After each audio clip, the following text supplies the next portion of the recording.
All right, so this is our rod stand, the Traveler end with the cam cleat. You can see it better here. Cam cleat in the end off an Ericson 38. It's a 1986 Ericson 38. And this part number here is the RF853. And they stopped making this part. So they could sell it to you in like 3 different pieces or 4 different pieces. And then I noticed that this part on the new one sticks out much further. And these are made out of plastic, not stainless. It appeared to me that way. And I saw somebody had bent this up. This part must have got caught on the main sheet when the boom was jibing over. And it bent this piece up on the other one because it stuck out so far. So this one's, I want to keep it, and it has a position so you could move it left and right. I kind of like it. So I got some bolts with these fancy, you know, the cap screws on there, and I got some nuts that are shallow nuts. They're skinny, but they have the nylon locker in there. So we'll put one here. And then we're going to replace these screws here with these nuts here. Same setup. Because these I noticed back out over time. I've tightened them a few times. These sheaves are split. I think this bottom one is split, or this top one. There's the split right there. You can see it. It's almost split all the way through. So that's no good. So what we got from Ronstein recommends these, which are ball bearing sheaves, and they'll work really well. And the part number for those is the RF1766, right, from Ronstein. And they're like 20 bucks a piece. So that's a home run. So for 40 bucks and some pocket change at the hardware store, stainless steel hardware, we're gonna put this back together. Ronstein's biggest gripe was that if I drill this, I'm gonna ruin this outside cheek. But you only have to drill one side out, so drill from the bottom, and then you could tap that out. I already did the other one, but I'll show you this one. This one's drilled out already, so you just drill the top off. It's a big rivet. I believe this is a, it's 1/4 inch. So, it's 1/4 bolt. Slightly narrower, but no big deal. I'll show you the process. Alright, so, you gotta drill this rivet out. Don't drill the wrong one, because you don't need to drill out this one. You only need to drill out the one for the sheaves.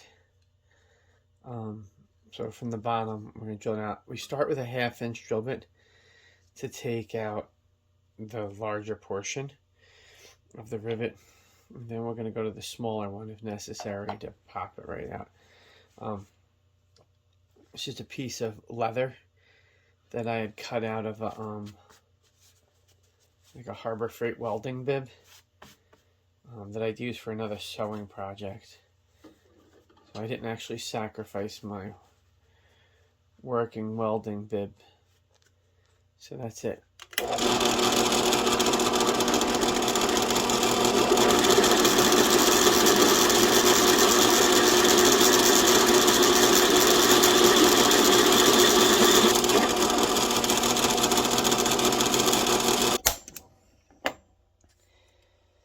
It's coming out. Take these guys, hold on to it, and twist it through maybe? I don't know. That's what I did last time. It worked. This time, I got the camera out. I don't want it. I think I might have to give it a little bit of a...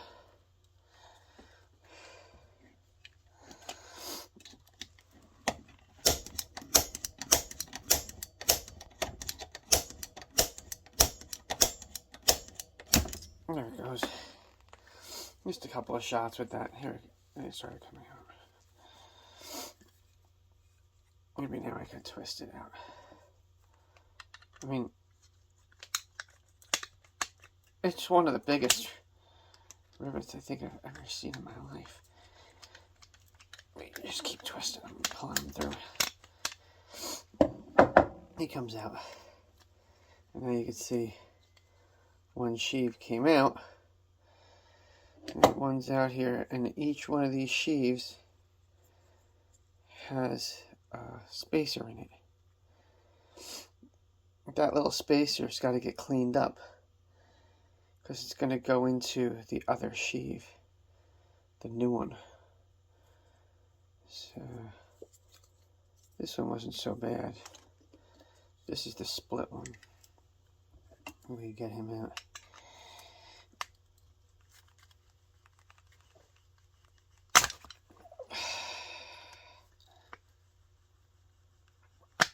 They are not easy to get out.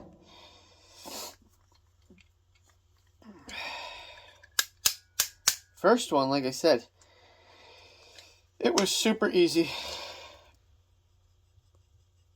It really required no effort at all. I should put the camera on something. Everything changes. Let's see if I can work this around this side. Put pressure on there and just... There he goes. The center punch works good, because you're never going to hammer too hard.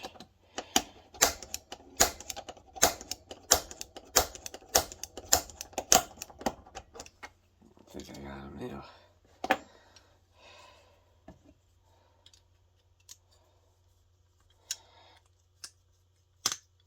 Be careful not to bend that outer sheave. There he is. Came right out. And the outside looks fine. No issues with it, and it's not bent up or nothing. You got some garbage in between these. You can see a little wear mark. But this sheave here, let's see, come out. It comes right out of there. They're pretty dirty inside. And the spacer's got to come out. Little guy right there, right? See this sheave, see the wall. That's where it was cracked. And the spread on it. So, that's that. So those are out. I'll take these guys.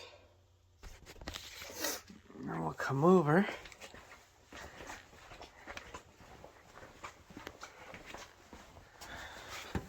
Come over to here. Let's flip this around so you can see what's going on. Here you go. So when you have this piece, got these little wheels. They spin so freely. A nice spacer goes in. This one's a little crusty. Got some stuff on it. They're both a little crusty. They both need some cleaning up. Once you put that in there, these fit in here. But these are going to need a little, they probably don't even need to have this spacer in there. But if that's, and it's better for when the bolt's in there. Better for when the bolt's in there. It'll, than being on the plastic. They fit in a little smaller than the original sheave. They're a little, they don't have that long, thin lip to them where the other ones did. But they look really good in there, and I'm sure they're going to work amazing. So that's it. So I'm going to clean these out, and then when it's done, I don't have the boat with me, so I'm thinking this is enough clearance. Right, I looked at it. I took the plastic spacers out of this when I was cutting this bolt off, because this bolt here is what's going through there, and I can only find them in these sizes, and it's a 1/4 inch too long. So if you want to start this project, let's see, this is inches here. So this bolt, let's see, from here to here is, let's see, all right, this is a 2-inch bolt, and really you need 1 3/4 inches. But I couldn't find them 1 3/4 inches, so you have to cut 1/4 inch off of it. And then the little guys, which I don't think are factory. I think that these may have been riveted before, and someone might have drilled them out, possibly, maybe to fix the springs or to lube the springs in these. Those guys are 1 inch. On mine, they're 1 inch 10/24s. And I was able to find 1 inch 10/24. I mean, 10/24 nuts for those, for the bottom, with the plastic nut. So that's it. That's how it goes together. And I hope I have enough clearance here. I could still take a little bit off there. I could hit it with like the grinder just to smooth some out a little bit. I cut it with the Dremel tool once it was already tightened. Right through. That's why I took the spacers out. But yeah, you can hear those things will spin forever. And I didn't even clean up the inside of these, which I probably should have, but a little water probably get most of that, and the rope slide through there. I'll take some of that old crusted algae off there. I gotta clean these ones out now. Alright guys, that's the way they're done, and this way you get to keep these, and it only costs you $40. And I think if you get these sheaves from West Marine, they're even cheaper. West Marine seems to have them listed as cheaper. They were $20 shipped each from Ronstadt. But they work. That's it. Alright guys, adios. Alright, we're back at the boat. A couple of days later. Hanging out here. So, let's see if we can put these things on. We're trying it live here. I could see where some people were talking that this was anodized black. And now it's just kind of white aluminum, but it really doesn't bother me much. I thought about lubricating these cars up, but I don't really move much and they seem to roll fine. So we gotta take the screw out first. Can't take the other side out because it snapped. Well, they both gotta come off the same side. The screw head broke, so I could probably pry that thing out of there and get it off. I was surprised this one came off so easy, but no problem. It's just a stop. Not a big deal. If I get bored today, I'll try to get the other one out. This comes off real easy. Get this guy out of here. I get my sea legs back again, sitting out here in the mooring. I'm getting a little weird. Okay. So this one, it fits beautifully. That's got plenty of room for clearance. I told you this is channeled out. Fits perfect. However, which side is this? Is this that side?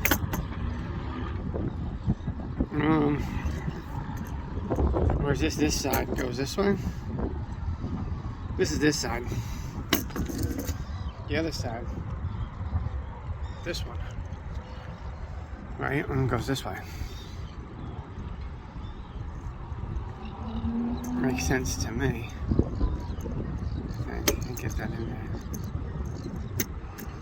Okay, here we go. And you pull this up, and it slides right in. Plenty of clearance. Oh, we gotta take that out. Traffic jam. Gotta get him out of the way. He's gotta come all the way out. Gotta loosen up these ropes. Hold on a minute. Okay, we got this off. Right, these I just put on new. These are Harkin 40s with a Beckett. And then I spliced both ends on. So these guys now, come on, you slide them back all the way across, put them into their spot, lock it in. Those spin really great. They're just like the Harkins. Right? Now, I don't know what to lubricate these with. I'm gonna go look that up right now and I'll get back to you in a second. Alright, so I put a little drop of Lumar high performance on the rollers there. High performance oil. And when you pull it out the side, it comes right off. You can see you can get in the back side of them there. Yeah, I pulled it all the way out and flipped it over. Let's see if I can get it down. There it is. See? Put it right in on those guys there. That's all. Just back in. It's right on. Just like so. You take this guy. It's nice and new. Like that. There we go. Pull the stopper up. So you can stop it wherever you want, which is a nice feature. Alright. So let me rig this up and see how it looks. Here, I'll rig it up. Well, you guys can kind of watch. Let's see if I can get my camera to stay somewhere good. You could just hold it. So we'll pull the Traveler in. The main sheet.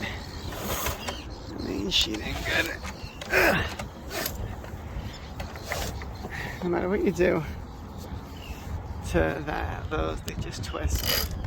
Let's get a twist in the line, maybe. I don't know what makes it do it, but I can get this through the self-tailer. There it goes. All right. We'll get this up. Just spun around. There we go. This guy to spin a couple times. There we go. That's it. Everything evened out there. A little tug on this. Wouldn't be that hard, but alright, so now he's in the middle. Alright. Okay, so now the new lines that I made come down. Let's see if we come through the top, through here, back around. Yeah, so something like this. Just flaked out a little bit. And here, attack of the seagulls here. They're fishing tonight.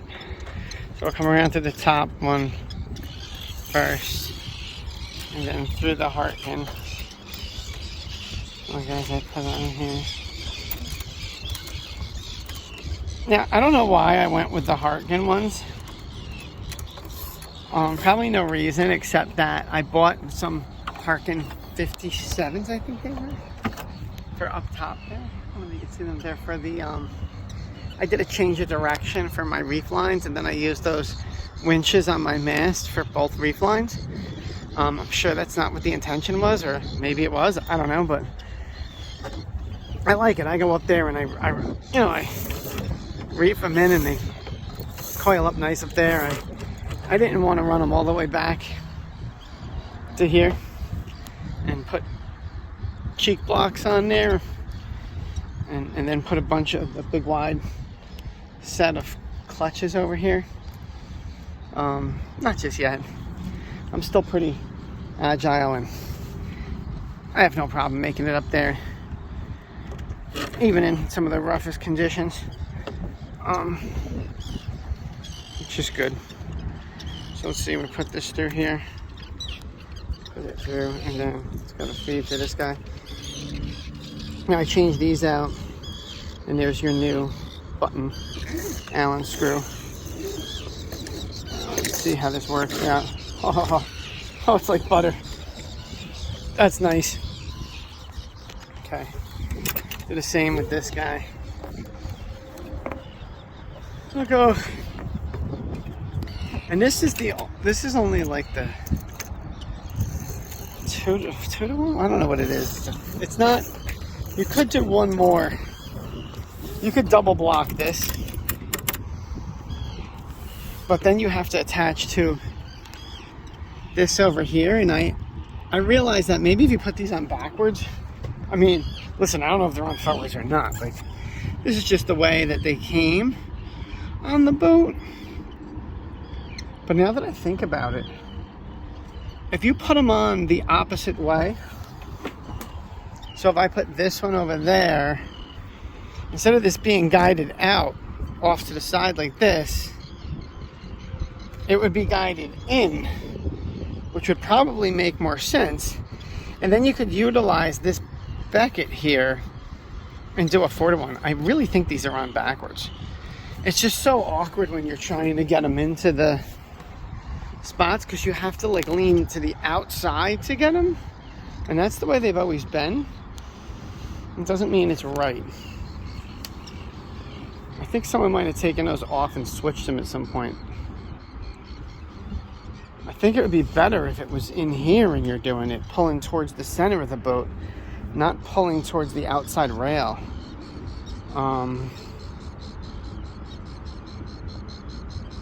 I don't know if that would make any sense. If I put that one over here and that one over there. Let me try that. I'm gonna switch it around. Let's see. Of course, I just got this all set, but let's see what happens. Okay, so after some research, it works. You can pull it tight, and it's more towards the middle of the boat. The only issue is there's nothing on the outside holding this. So if you jibe and this falls back, these may not necessarily grab back on and get pulled out here. There's no, see how this is closed on both sides, the becket side and on this side it's closed. This isn't closed here. So the ropes will fall out, the lines will fall out, and then there's nothing to get them to stay in place. So it must not be that way. So let's put it back the other way. All right. So this is some Samsung rope, and you can see I put it back through here. So now it's capped. It's kept in the. It's got a keeper to it, I'd say. I force it through here. There we go. There we go. I'll just pull it right through. And these new plastic ball bearing slides work great. Take this guy and put him on here. Man, it is windy out here today.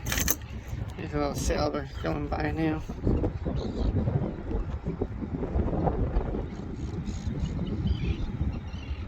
Beautiful day. Beautiful day for working on the boat.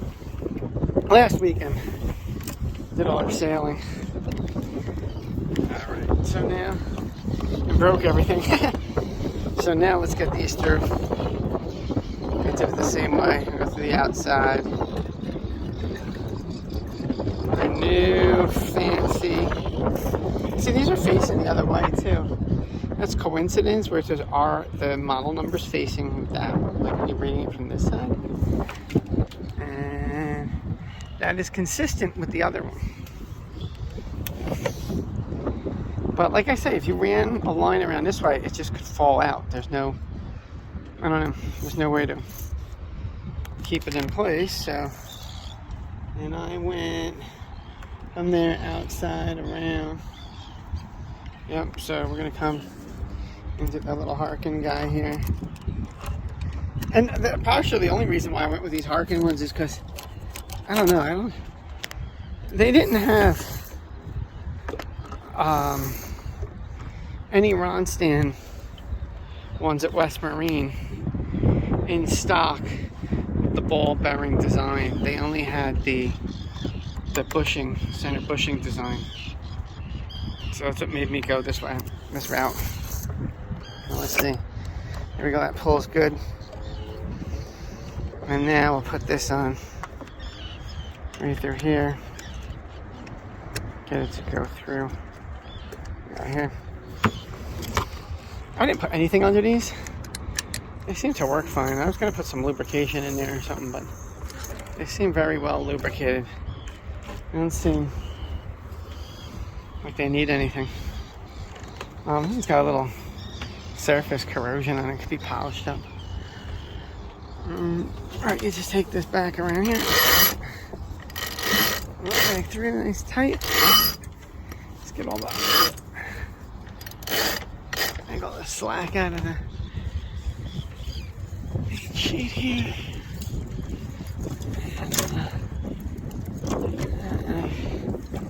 I'd love to get a slip, and I think I got some guys working on it.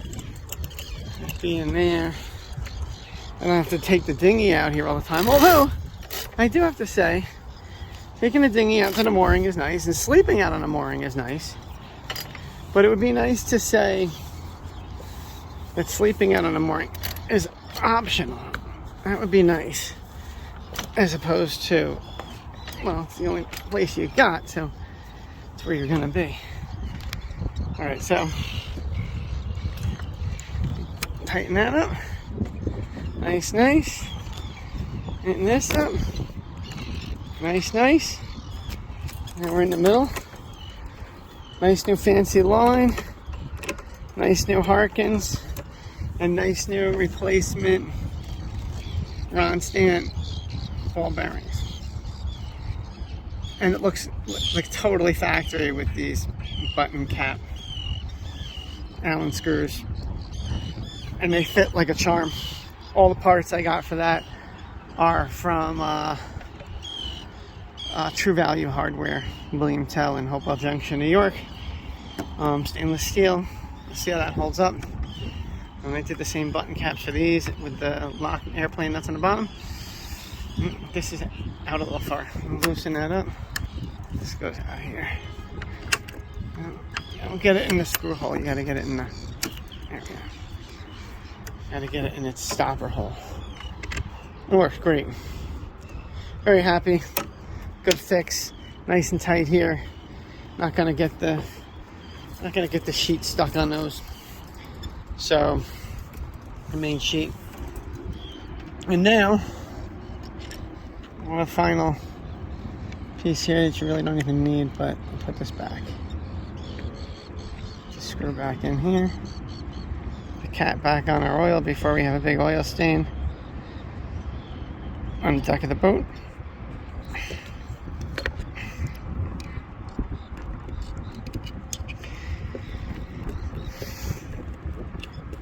That's it. Back in and we're good to go.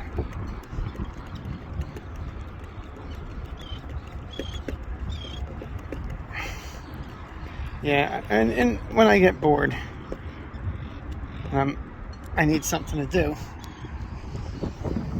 I'll get that side out where it's snapped in there. The head snapped off, so this fits in like a groove, so it's not going to come out. I'm worried about losing it, but that bolt's in there, so I don't know. If I pried it out, I could probably get it out of there. And then switch that, pull that screw out, re-tap it, do what I got to do. I'm sure I can get it out. But there we go. Nice. Yeah.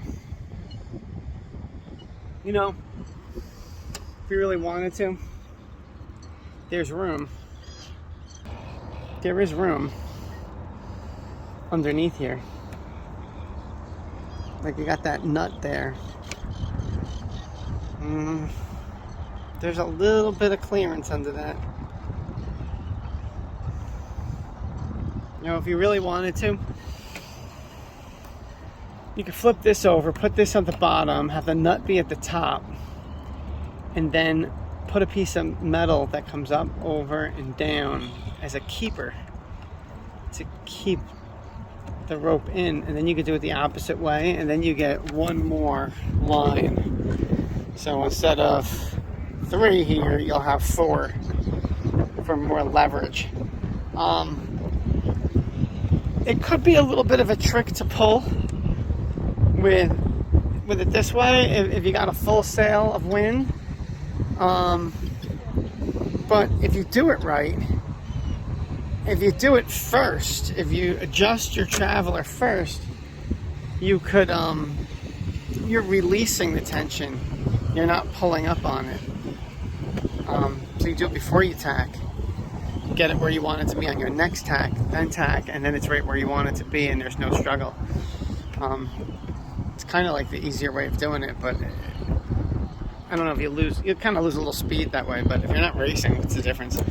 But pulling on it, like doing it after an afterthought, after the tack, to adjust your Traveler to get it tight where you want it to be. With the sheaves that were here, man, they were rough. These just were splintered apart, and these were split, and they were swelling out, and they were just on a bushing, and there was no lubrication in them, and I'm still able to do it by hand. So this way, it's got to be like amazing easy to do. So I don't know, next sail I go out, and I got to get a different thing for this. I got to start making things more right, and these guys should be safety wired in, and this should be safety wired in as well. So I'll get on to that. One step at a time, right? All right, from Pequannock Yacht Club here in New Haven, Connecticut. Signing out. Let's see. Oh, and I meant to tell you some other things too before I sign out. The solar panels up here. So the batteries were at like 50% when I left the other day because I had the refrigerator on for 2 days. They're at 100% now. My flexible Renogy solar panels, they work amazing. Right here, my little charger, and it's charging right now. You see it working like a charm. 14.6 volts. Really keeps the lithiums topped off. All right, see you later. All right, so here we go. Works pretty good, nice and tight. You can see the new wheels there. Everything fits perfect. And it's nice tight there. And then loose over this side. And we're sailing along. Wow. Jesus Christmas, that hurt. Smacked my head on it. Alright, so good reason not to have a bimini. We're sailing along here. Nice day. It's blowing out pretty good. I walked into the bimini. So funny. I'm not a courageous sailor by any means. But there we go.